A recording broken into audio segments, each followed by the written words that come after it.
요한복음 19장. 그래서 빌라도가 예수님을 데리고 가서 채찍질하게 했습니다. 군인들은 가시나무로 왕관을 만들어 예수님의 머리에 씌우고 자줏빛 옷을 입혔습니다. 그런 다음 그들은 여러 차례 예수님께 와서 유대인의 왕 만세라고 말하며 얼굴을 때렸습니다. 빌라도가 또다시 관저 밖으로 나와서 사람들에게 말했습니다. 자, 내가 예수를 당신들에게 데리고 나오겠소. 내가 그를 고소할 아무런 죄도 발견하지 못한 것을 당신들은 알게 될 것이요. 예수님께서 가시관을 쓰고 자줏빛 옷을 입고 나오시자 빌라도가 유대인들에게 말하였습니다. 보시오, 이 사람이요. 대제사장들과 성전 경비병들이 예수님을 보고 목소리를 높여 외쳤습니다. 십자가에 못 박으시오, 십자가에 못 박으시오. 빌라도가 그들을 향해 이렇게 말했습니다. 당신들이 이 사람을 데리고 가서 십자가에 못 박으시오. 나는 그에게서 아무 죄도 찾지 못했소. 유대인들은 우리의 법대로 하면 그는 당연히 죽어야 합니다. 자기를 하나님의 아들이라고 주장하니 말입니다. 라고 우겼습니다. 빌라도는 이 말을 듣자 더욱 두려워하였습니다. 그래서 그는 다시 관저로 들어가 예수님께 당신은 어디에서 왔소? 라고 물었습니다. 그러나 예수님께서는 그에게 대답하지 않으셨습니다. 빌라도가 예수님께 말했습니다. 나에게 대답을 하지 않을 작정이요. 나에게는 당신을 놓아줄 권한도 있고 십자가에 못 박을 권한도 있다는 것을 알지 못하오? 예수님께서 대답하셨습니다. 그 권세가 위에서 주어진 것이 아니라면 내게는 나를 해할 어떠한 권한도 없다.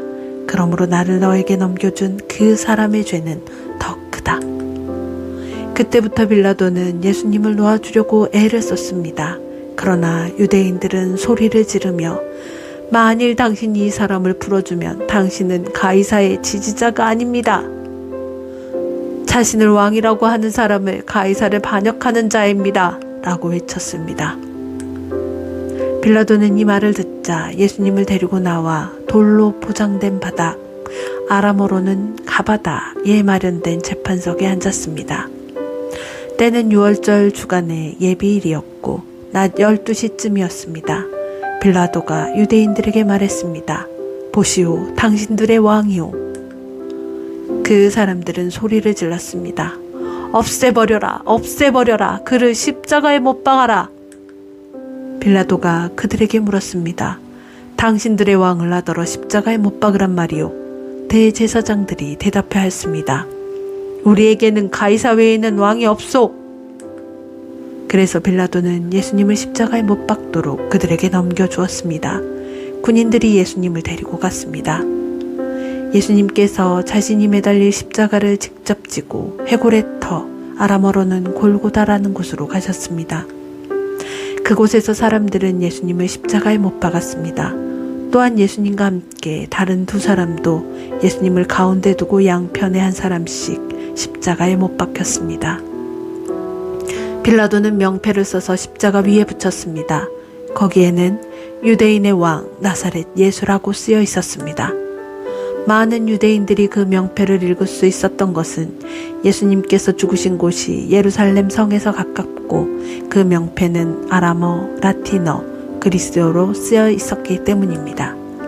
유대인들의 대제사장들이 빌라도에게 유대인의 왕이라고 쓰지 말고 나는 유대인의 왕이다라고 쓰십시오 하면서 억지를 부렸습니다. 빌라도는 나는 내가 쓸 것을 썼을 뿐이다 라고 대답했습니다. 군인들은 예수님을 십자가에 못 박은 뒤에 그의 옷을 4조각으로 나누었습니다. 그리고 저마다 한 조각씩 나누어 가졌습니다. 그들은 속옷도 가져갔는데 그 옷은 위로부터 아래까지 완전히 통으로 짠 것이었습니다. 그래서 군인들은 이것은 찢지 말고 제비를 뽑아 누가 가질지 정하자 라고 말하였습니다.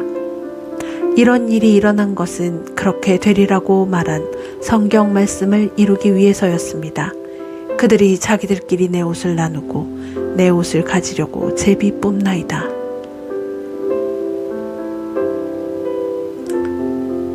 예수님의 십자가 곁에는 예수님의 어머니와 예수님의 이모와 글로바의 아내 마리아와 막달라 마리아가 서 있었습니다. 예수님께서 그의 어머니와 그 곁에 사랑하는 제자가 서 있는 것을 보시고 어머니를 향해 말씀하셨습니다. 여자여 보십시오. 어머님의 아들입니다. 그리고 그 제자에게는 보아라 내 어머니이시다 라고 말씀하셨습니다. 그때부터 이 제자는 예수님의 어머니를 자기 집에 모셨습니다. 이후에 예수님께서는 이미 모든 것이 이루어진 줄 아시고 성경이 성취되도록 하기 위하여 내가 목마르다 라고 말씀하셨습니다. 그곳에 신 포도주가 담긴 항아리가 있었습니다. 군인들이 해면을 신 포도주에 흠뻑 적셔서 우슬조 막대기에 매달아 예수님의 입으로 가져갔습니다. 예수님께서는 신 포도주를 맛보신 다음 다 이루었다 라고 말씀하셨습니다. 이 말씀을 하신 후 고개를 아래로 떨구시고 운명하셨습니다. 이날은 예비일이었고 다음 날은 안식일이었습니다. 유대인들은 안식일에 시신을 십자가에 그대로 두고 싶지 않았습니다. 그래서 빌라도에게 시신의 다리를 부러뜨리고 그 시신을 십자가에서 내려달라고 부탁하였습니다. 군인들이 가서 예수님과 함께 못 박힌 첫 번째 사람의 다리와 또 다른 사람의 다리를 부러뜨렸습니다.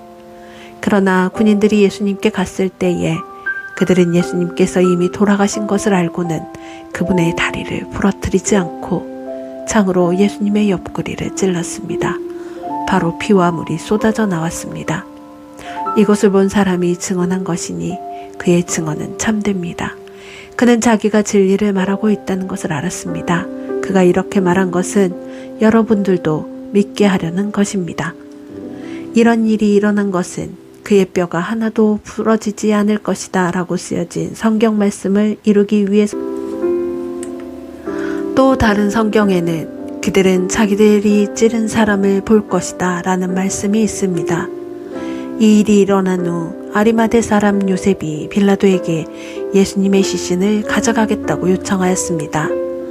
요셉은 예수님의 제자였지만 유대인들이 두려워 그 사실을 감춰왔습니다. 빌라도가 허락하자 요셉이 와서 예수님의 시신을 가져갔습니다. 니고데모도 요셉과 함께 왔습니다. 니고데모는 일찍이 밤에 예수님을 찾아왔던 사람이었습니다. 그는 모략과 알로에를 섞어 만든 향료를 약 33kg 정도 가져왔습니다. 이 두 사람은 유대인들의 장례 풍습에 따라 예수님의 시신을 가져다가 향료와 함께 고운 배로 쌌습니다. 예수님께서 십자가에 못 박히신 곳에는 동산이 있었습니다. 그 동산에는 아직까지 한 사람도 그 안에 안치한 적이 없는 새 무덤이 있었습니다. 무덤도 가까이 있고 유대인들의 예비이기도 해서 요셉과 니고데모는 예수님의 시신을 그 무덤에 넣어두었습니다. 아멘.